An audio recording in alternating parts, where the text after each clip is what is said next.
महिलाओं और बच्चों के प्रति जो अपराध हैं उन पर त्वरित कार्रवाई और एक ऐसा वातावरण देना कि इनके विरुद्ध अपराध न हो और उनमें कमी आए।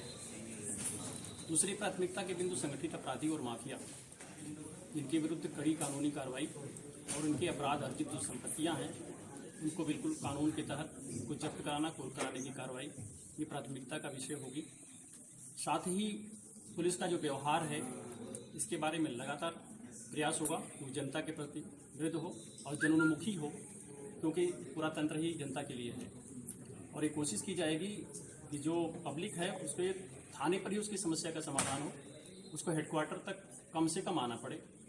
ऐसी कोई बहुत ज़रूरी हो तभी वहाँ पाए, क्योंकि यहाँ आने वालों के बारे में ये जरूर तय किया जाएगा उनके समाधान लोकल लेवल पर क्यों नहीं हो पाया। इसके साथ ही आगामी जो चुनाव है उसको दृष्टिगत रखते हुए अराजक तत्वों के विरुद्ध कड़ी कार्रवाई तथा उसकी फोर्स का डिप्लॉयमेंट, उसकी प्लानिंग ये वरीयता का विषय होगा, क्योंकि जल्दी ही चुनाव होना है। और इसके अलावा जो हमारी कोर विषय है विवेचनाओं का निस्तारण तथा जनता के प्रार्थना पत्रों पर गुणवत्तापूर्वक कार्रवाई और हमारे जो पेंडिंग केसेस हैं या अनवर्कआउट केसेस हैं उन पर कार्रवाई, ये हमारी प्राथमिकता होगी। और डे टू डे जो और भी हमारी समस्याएं आएंगी आप सबके संपर्क से, जनता के संपर्क से, वो हमारी कार्रवाई का विषय होगा। सर, रियल एस्टेट में या बहुत सारे ऐसे लोग हैं जो कंपनी बनाकर लोगों को ठगते हैं, लोक लुभावनी योजनाओं का लालच देते हैं, उसमें FIR भी रहती है, फिर भी उस पर मान लीजिए कार्रवाई नहीं हो पाती है, तो ऐसे में क्या प्राथमिकता रहेगी, कैसे उन पर कार्रवाई होगी? ये कहीं भी अगर किसी भी लैंड माफिया द्वारा किसी भी ज़मीन को लेकर के जनता के साथ अगर छलावा हुआ, फ्रॉड हुआ, तो उसमें सख्त कानूनी कार्रवाई होगी, उस पर गैंगस्टर लगेगा और उसकी अपराध अर्जित संपत्ति की जब्त होगी।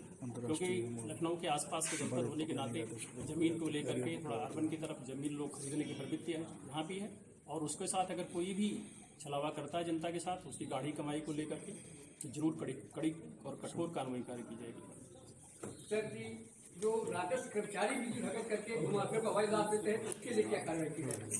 अगर ऐसा कोई प्रकरण आएगा तो उनके संबंधित अधिकारियों के संज्ञान में लाया जाएगा, और वो सभी एक दूसरे से जुड़े हैं, वो कोई इंडिपेंडेंट कोई नहीं है तो गड़बड़ी कर पाएंगे। लैंड सर 1 इंच नहीं थे, बैनामे 8 उसी की बात हो रही है। अगर ऐसा कोई कर रहा है, बैनामा फ्रॉड कर रहा है, तो हमारे फ्रॉड का केस होगा और तहसील से उसकी दाखिल खारिज भी हो रही है सर। Thank you sir.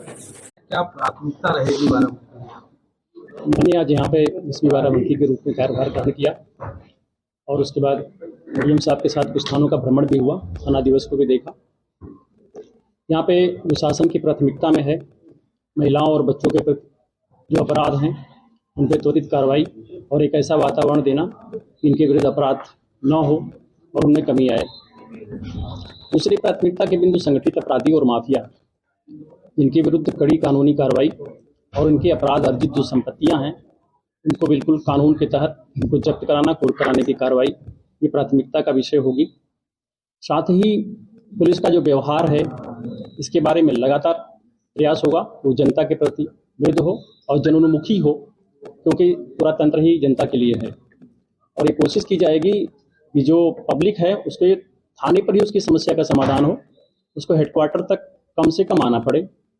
ऐसी कोई बहुत ज़रूरी हो तभी वहाँ पाए, क्योंकि यहाँ आने वालों के बारे में ये जरूर तय किया जाएगा उनके समाधान लोकल लेवल पर क्यों नहीं हो पाया। इसके साथ ही आगामी जो चुनाव है उसको दृष्टिगत रखते हुए अराजक तत्वों के विरुद्ध कड़ी कार्रवाई तथा उसकी फोर्स का डिप्लॉयमेंट, उसकी प्लानिंग ये वरीयता का विषय होगा, क्योंकि जल्दी ही चुनाव होना है। और इसके अलावा जो हमारी कोर विषय है विवेचनाओं का निस्तारण तथा जनता के प्रार्थना पत्रों पर गुणवत्तापूर्वक कार्रवाई और हमारे जो पेंडिंग केसेस हैं या अनवर्कआउट केसेस हैं उन पे कार्रवाई, ये हमारी प्राथमिकता होगी। और डे टू डे जो और भी हमारी समस्याएं आएंगी आप सबके संपर्क से, जनता के संपर्क से, वो हमारी कार्रवाई का विषय होगी।